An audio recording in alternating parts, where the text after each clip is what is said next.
Whenever I'm asked at a lecture whether some food is healthy or not, my reply is, compared to what? For example, are eggs healthy? Compared to some breakfast sausage next to it? Yes. But compared to oatmeal? Not even close. Think of it as having $2,000 in your daily calorie bank. How do you want to spend it? For the same number of calories, you can eat one Big Mac, 50 strawberries, or a half a wheelbarrow full of salad greens. Now, they don't exactly fill the same culinary niche. I mean, if you want a burger, you want a burger, and I don't expect quarts of strawberries to make it onto the dollar menu anytime soon, but it's an illustration of how mountainous a nutrition bang you can get for the same caloric buck. Every time we put something in our mouth, it's a lost opportunity to put something even healthier in our mouth. So what are the best foods to eat and the best foods to avoid? Here's how I like to think of it. This is my traffic light system to help quickly identify some of the healthiest options. Green means go, yellow means caution, and red means stop, and think before you put it into your mouth.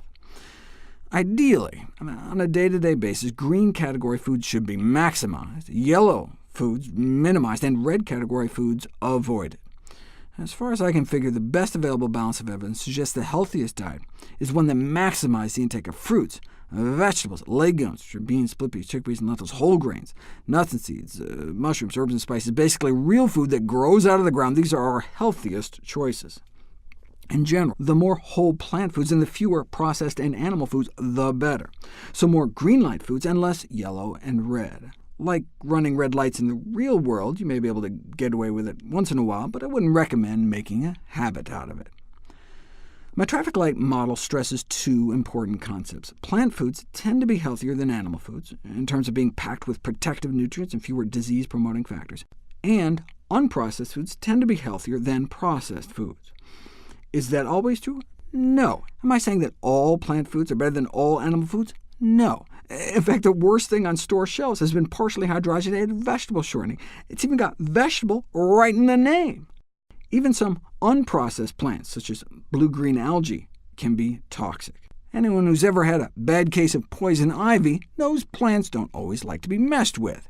In general, though, choose plant foods over animal foods and unprocessed over processed.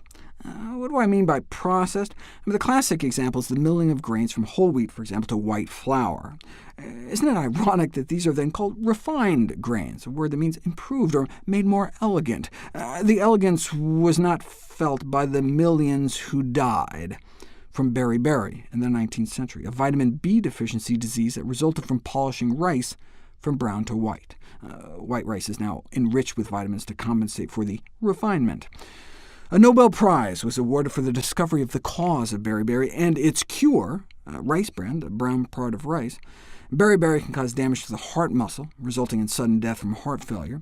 Surely such a thing could never happen in modern times. I mean, an epidemic of heart disease that could be prevented and cured with a change in diet? Check out my videos on heart disease. Sometimes, though, processing can make foods healthier. For example, tomato appears to be the one common juice that may actually be healthier than the whole fruit. The processing of tomato products boosts the availability of the antioxidant red pigment by as much as 5-fold. Similarly, the removal of fat from cacao beans to make cocoa powder improves the nutritional profile, since cocoa butter is one of the rare saturated plant fats, along with coconut and palm kernel oils, that may raise cholesterol. So, for the purposes of the traffic light model, I like to think of unprocessed as nothing bad added, nothing good taken away. So in the above example, tomato juice could be thought of as relatively unprocessed, since even much of the fiber is retained, unless salt is added, which would make it a processed food in my book, and bump it out of the green zone.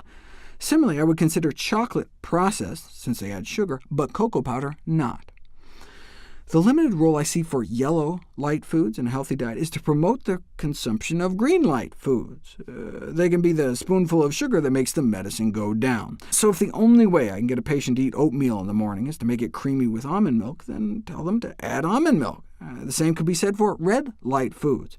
If the only way you're going to eat a big salad is to sprinkle it with Bakos, sprinkle away. Bakos are what I refer to as ultra-processed foods, bearing no redeeming nutritional qualities or resemblance to anything that grew out of the ground, and often with added badness. Bakos, for example, have added trans fat, salt, sugar, and even red number 40, a food dye that may cause thousands of thyroid cancers every year.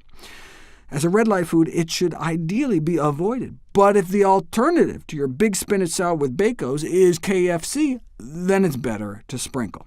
The same goes for real bacon bits. I realize some people have religious or ethical objections to even trivial amounts of animal products. Growing up Jewish next to the largest pig factory west of the Mississippi, I can relate to both sentiments.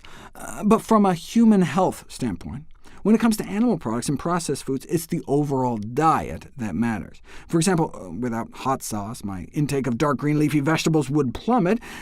Yeah, I could try making my own from scratch, but for the time being, the green ends justify the red means.